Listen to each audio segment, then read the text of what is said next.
Welcome to Dynamic Page. My name is Dasha Kelly Hamilton.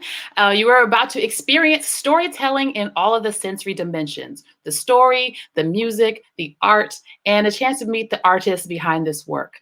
Page is an opportunity to bring artists from different genres onto the same page, literally, in the celebration of art and community. So we have a story today called The Anniversary Hunt, written by Mr. Cheston McCulla. And I'd like to introduce you to this young man who's not young, but his pen is definitely has been moving for quite a long time. So Justin, thank you for making your time to join us for Dynamic Page. How are you? I'm doing pretty well. How about yourself? You know what? I would have to say, in the age that we are living in right now, being able to lean into fiction and imagination is a welcome relief. So I would say I'm doing pretty good today. Yeah, I'll take that. So tell us, Justin, a little bit about your writing life. Tell us a bit about who you are and how you came to be a writer. Oh, wow. That's a big question. I started writing when I was in elementary school, pretty much. I always like to tell a story and to make it interesting to whoever is going to read it. I started writing poetry in sixth grade. I wrote my first short story maybe a year after that, and it's just progressed since then. I've learned how to work, how to. I've basically just done my best to try to figure out how to finesse the English language to do what I wanted to do and to have it say what I wanted to say to um, to to invoke the effect that I want with whomever it is that's going to read my work. I love that you are seizing control of language. I would say the time that I've spent in any classroom or boardroom or just talking to people about the idea of writing is to tell them not to be afraid. These words work for us when we make them work for us. So I really appreciate hearing you say that. So you've been writing for all as long as you've known about writing. What are you working on right now? Well, right now I'm actually working on two manuscripts. One manuscript is complete. It's the first draft is complete, so I'm working through the first revision of that one for I guess I'll call it a short novel. Hmm. And I'm working on a new novel manuscript right now. I'm in the process of working on the first draft of that one. Um, so I'm working on two manuscripts in different stages of the writing process, but those are my two main projects right now. And in between, I'm sure, working the full-time job, being a husband and a father, and trying to be about the community, just two manuscripts at the same time. That's all you're doing. Yeah, that's it. That's Just all. a little something. I appreciate that. Well, tell us a little bit more about how this story came about. What was the inspiration behind Anniversary Hunt? Well, the inspiration started off with a writing prompt. I was having writer's block one day, and I went online and I looked for some writing prompts. And the writing prompt is actually one of the lines of dialogue right at the beginning of the story, where it says, today is the anniversary, and that was the whole prompt. The entire prompt was just that single line of dialogue. Today's the anniversary. So what I did was I took that line and I wanted to say, okay, how do I play off of this? And whenever I start a story, I'm thinking about the main character. Hmm. And I don't remember where I read this, but they said that whoever hurts the most, that's who your story is about. Whether it's a short story or a novel, whoever hurts the most, that's what your story is about. So Interesting. I went with pain. I tried to figure out, okay, so what's the pain of this story? The pain is the loss of a friend. Okay. My next step is, how do I make that worse? Okay. They're still dealing with it. uh, How do I make that worse? The family wants revenge. How do I make that worse? So, after I say, how do I make that worse a few times, I always look for the twist. And the twist is, in this story, everything, the main part of the story, the title of the story is voluntary. So I don't want to give too much away of the story before we actually listen to it, but Fair enough. that's pretty much where it came from. Fair enough. Well, you definitely set us up for the perfect setup and possibly cliffhanger. We'll have a chance to chat with you hopefully a little bit at the end, but thank you for sharing your words with us and bringing them to Absolutely. life. Bring them to life on this dynamic page. I'm going to serve as the voice. We have Mariah Villegas, who is going to be our artist illustrating the narrative, and Ellie Jackson and Cheston VanHuss, who will be our musicians giving us a score. Ladies and gentlemen, The Anniversary Hunt by Justin McCulla. The perspective of life takes on a new meaning when death extends its hand to meet you. I walk into the family room to speak to Mama before I leave, lifting my back to reflect my departure. She doesn't face me when she tells me, "Be careful out there," and reminds me that tonight is the anniversary. I answer with a nod. Of course I know. I try to hug her before I walk out, but she refuses by stiffening at my contact. Her fear is understandable. I think she knows where I'm going, or better yet, what I'm on my way to do. If she does, she hasn't told me. I leave in my car alone. My trip to the cabin is silent, just like the last 2 times taking this route. The first time, though, was the best. It was back when all 6 of us were alive, before Jacob died. It was an accident, and to this day, I still pay for it. There are only 3 of us now, Ben, Sean, and myself. Tomorrow, there will only be 2. If I will be one of them, I don't know. There's about an hour left before sundown when I arrive at the cabin. Jacob's family is here already. I can tell by the cars parked outside. It looks like Sean is here too. When Jacob died, Sean cried the hardest. No one is outside but me. I don't get out of the car right away. I've made this trip before. Experience, it would seem, makes the journey no easier. Soon Ben pulls up. I finally get out, and we greet each other with a wordless handshake. Jacob's father, Mr. Scott, opens the door when we knock. The look in his eye is subdued, almost sad. Jacob's 2 brothers, his mother, and younger sister are all at the dinner table. Sean is seated as well, but on the other side of the family. The discomfort of his own attendance is apparent as the water glass to his right. Ben and I sit alongside him, a faded trio, together again. Soon after, we have dinner that fills us all. The horizon has swallowed the sun, and by the time we're all done eating, "You can always turn around and go home," Mr. Scott says to us. "We haven't forgotten what happened, but we have forgiven you." "A promise is a promise," I say. "We're here by choice." Ben and Sean nod their agreement. So be it. In the foyer minutes later, Jacob's sister Angelica sets a chest down on the floor and opens it. Assault rifles, handguns, a shotgun, ammunition, a sheath knife, and a single line of smartwatches await inside. Each member of Jacob's family take and load their choice weapon along with their watch.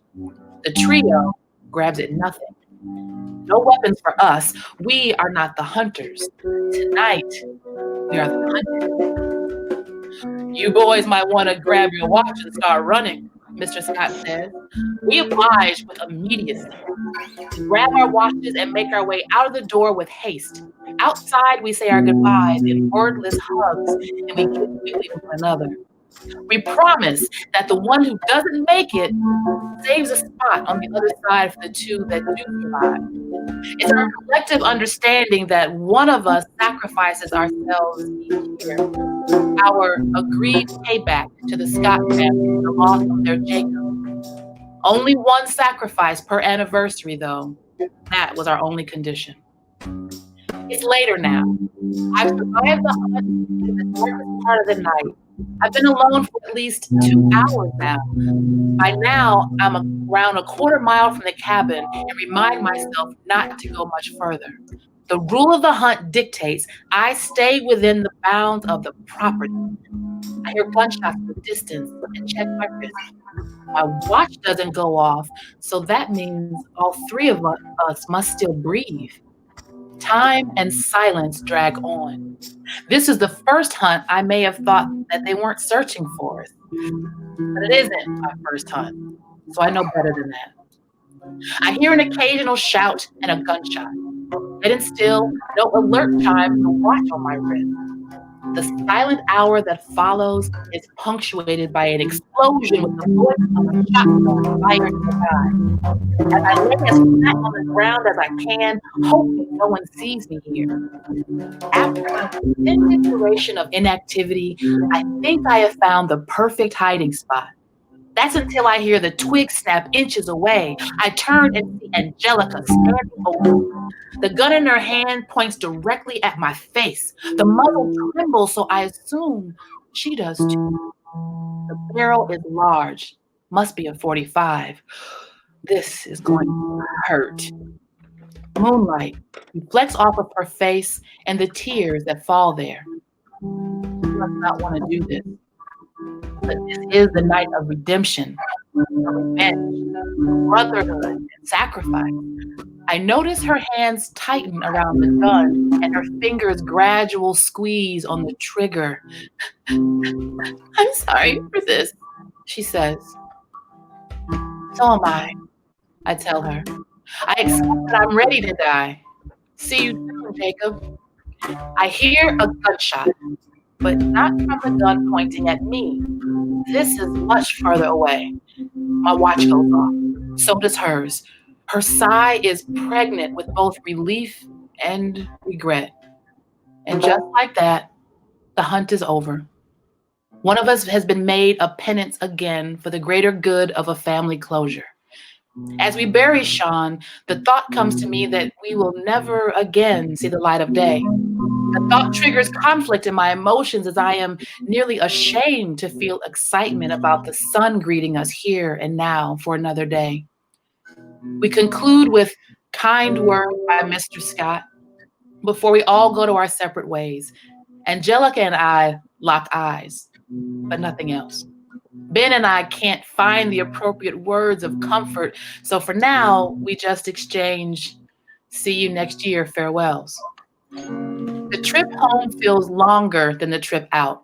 I wasn't sure if I would make it. Neither am I certain of how I feel about surviving the night. I walk in the house and realize Mama has been waiting for me. Again, she doesn't reveal that she knows anything about my yearly camping trip. I got my suspicion she knows more than she shares. But if she doesn't bring it up, neither will I. Joy pours from her eyes. It radiates in her open arms as she runs to meet me in the doorway. I drop my bag at my feet because this time, Mama hugs me.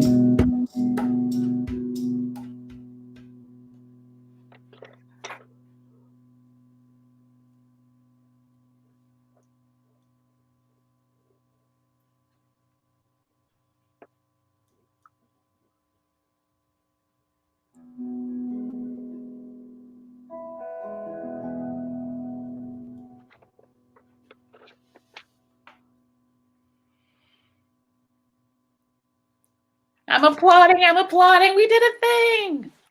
And especially works to have such a visual story. So as Mariah's finishing up her last images, I would love to just check in with our musicians. So all types of music and performances that the two of you have done, from festivals and albums and scored music. I'm not sure if you've scored short fiction before, but Ellie and Cheston, please tell us a little bit about what this was like for you as musicians and about your music life.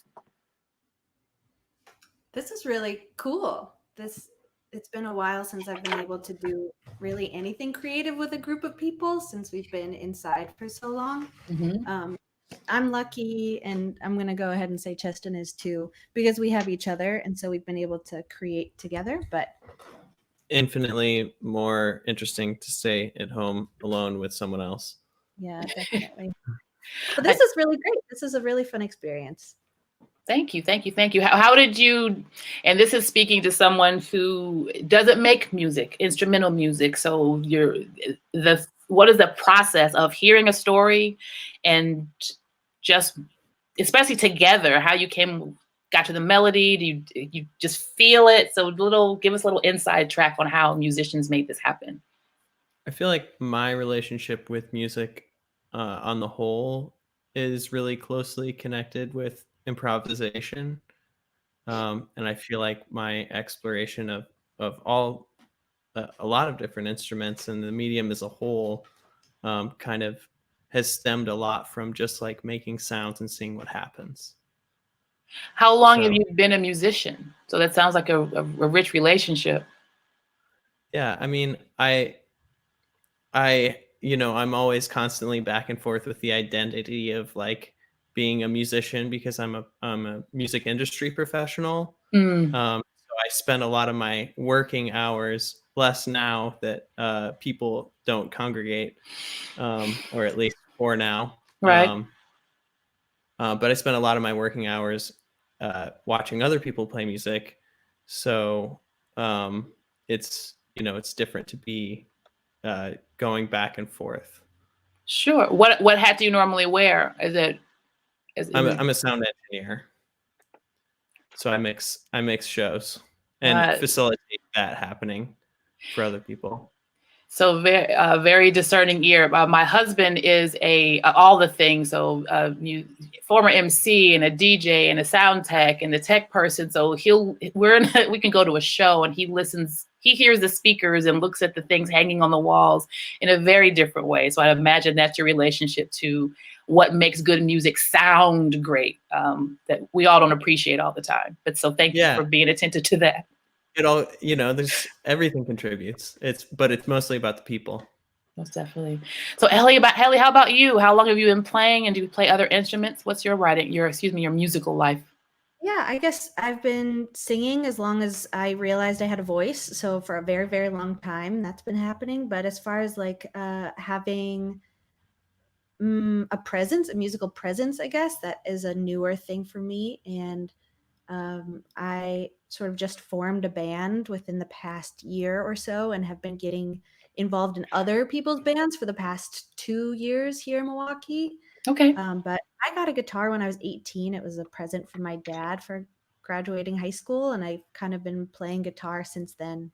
But I like playing flute and keys, and guitar. Those are sort of my instruments of choice. Where did the flute come in? That's not something you just randomly pick up, I think. That was middle school when you could. In my middle school, you could choose to join band then, and you got to choose what instrument. And I actually remember wanting to play oboe first and foremost, and then our band instructor told me how hard oboe was. Oh. So then I switched to flute, and I've played that since middle school. Wow. In this time that we're in, wouldn't it be something if everyone went to dig out their old middle school instrument, high school choir books, and just for no reason, it got you through middle school. It could probably help now too. Yeah, and I feel like it's a muscle memory. I think that there's some muscle memory there. So if it's something that you haven't accessed in a while, it doesn't mean it's not there. It just means, maybe now is a great time to pull out those books if you have them, or the whole internet, and check it out and see if anything is like a good refresher for stuff that maybe you haven't used in decades. Oh, that sounds good. Well, you mentioned that you are doing you have the band that you started, and of course we're all making sense of this digital space, and the two, you have a whole studio there, co-partners and all. Is there someplace else we'll be able to check out some of your music digitally in the coming weeks or months ever? Yeah, I think so. We're working on a song right now, actually, and I plan on posting it on my Bandcamp. Perfect. We'll be there checking it out. I'd like to, speaking of checking out, go over and look at what Mariah is pulling together. Mariah, would it throw you off? Could you do like a cooking channel approach where you're drawing and talking? Yeah, I can do that. So can you tell us a little bit about how you got started with what you're drawing? How I got started? Yeah, what was your first idea, and what are we looking at? My first idea was to like zoom in on the tear. Since Angelica, I believe. Yes. I feel like that was like a really good moment in the story where where it described her face when she saw him. So I kind of wanted to just highlight that part of the story. Yeah. Most excellent. And so you're working in charcoal, is that right?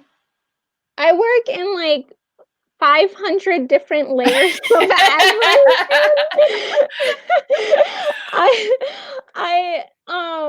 I do layers and layers of charcoal and ink and pencil until I like it.